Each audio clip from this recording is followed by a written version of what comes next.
Bonjour à tous, anciens et nouveaux, et bienvenue sur ma chaîne Titi veut faire son électricité. Merci d'être de plus en plus nombreux à suivre la chaîne et à commenter les vidéos. Même si nous ne sommes pas d'accord sur tout, cela nous permet d'échanger nos arguments.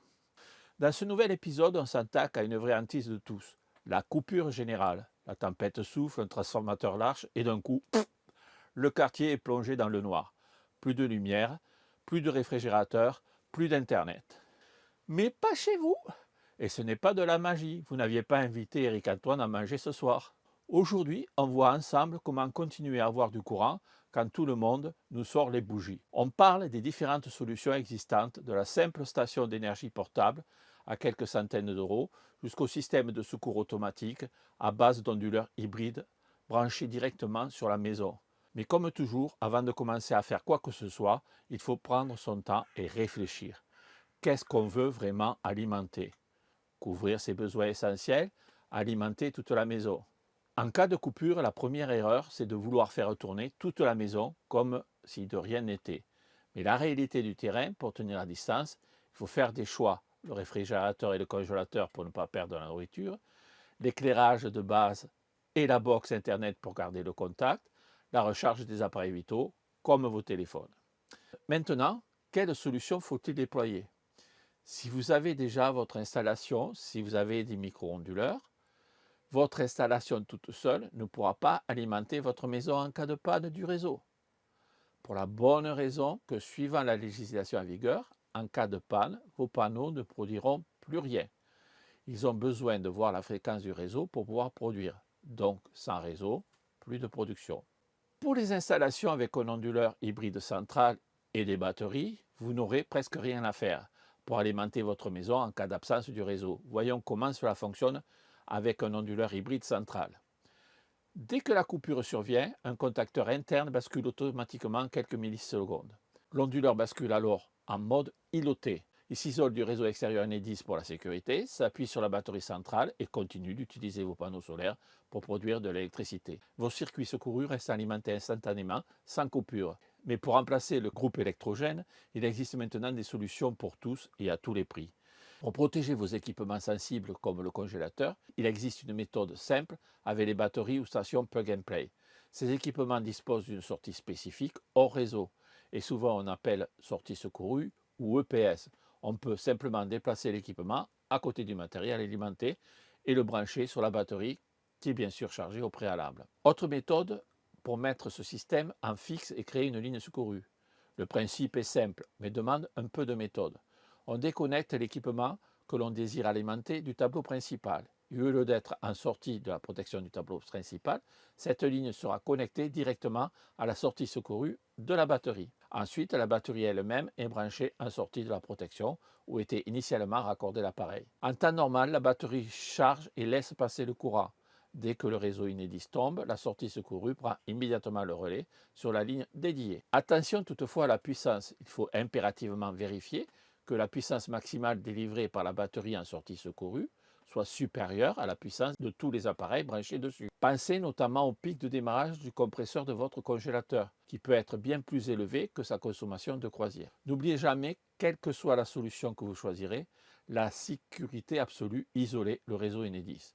Si vous produisez votre propre électricité, que vous vouliez alimenter votre maison pendant une coupure avec un onduleur hybride central, la priorité numéro 1, c'est la sécurité des agents Enedis qui travaillent dehors pour réparer la ligne. Il faut impérativement isoler votre installation de la ligne EDF, même si vous avez un switch automatique ou un inverseur de source qui s'occupe de couper la liaison. La règle de sécurité par excellence reste de couper manuellement le disjoncteur principal en limite de propriété. Ça évite absolument tout risque de réinjection accidentelle sur le réseau public pendant qu'un technicien intervient sur le câble. Et cela est à faire dès qu'on s'aperçoit la coupure. Attention à un point technique fondamental que beaucoup oublient pour la solution avec onduleur hybride central. Quand le réseau Enedis coupe et que votre onduleur hybride prend le relais pour produire votre courant, le régime de neutre change. En mode îloté ou secouru, le neutre fourni par l'onduleur est souvent flottant. Résultat, aucun de vos disjoncteurs différentiels ne fonctionnera en cas de défaut d'isolement et vous n'êtes plus protégé du tout. Pour rester en sécurité chez vous, il faut impérativement installer un relais spécifique sur l'onduleur. Ce relais va automatiquement raccorder le neutre à la terre dès que le réseau coupe pour rétablir la protection différentielle de votre installation. Mais l'onduleur hybride peut aussi sauver votre production solaire à base de micro-onduleurs, qui, comme nous l'avons vu, s'arrêtent de produire en cas d'absence de réseau électrique. Il vous suffit alors de connecter vos micro-onduleurs sur l'entrée GEN d'un onduleur hybride, comme le DI, qui gère bien cette fonction. Même totalement hors réseau, vos micro-onduleurs continueront de produire. Attention à la puissance des micro-onduleurs que vous allez connecter. Elle doit être inférieure ou égale à la puissance de votre onduleur. Un 5 kg accepte 5 kW crête de panneau sur l'entrée GEN. Maintenant, la question clé, combien vous faut-il de capacité de batterie pour tenir pendant la panne? Prenons un exemple d'un congélateur moderne A++ ou A++. En moyenne, son compresseur consomme entre 30 et 50 watts en continu, environ 0,800 kWh à 1,2 kWh par 24 heures. Avec une batterie de 1 kg, soit environ 800 à 900 Wh exploitables, vous pourrez faire tourner votre congélateur seul pendant environ 15 à 20 heures sans aucun apport solaire. Avec une batterie de 2 kW, soit environ 1,6 à 1,8 kWh exploitables, vous tenez facilement entre 35 et 40 heures, soit presque 2 jours complets, sans trop ouvrir souvent la porte du congélateur. Et pour tenir une semaine entière, 7 jours sans aucun réseau et sans soleil, à raison d'1 kWh par jour en moyenne, il vous faudrait une capacité théorique de 7 à 8 kWh de batterie, ou 10 kWh pour garder une marge de sécurité. C'est beaucoup et très coûteux pour du pur stockage. C'est là que le photovoltaïque prend tout son sens.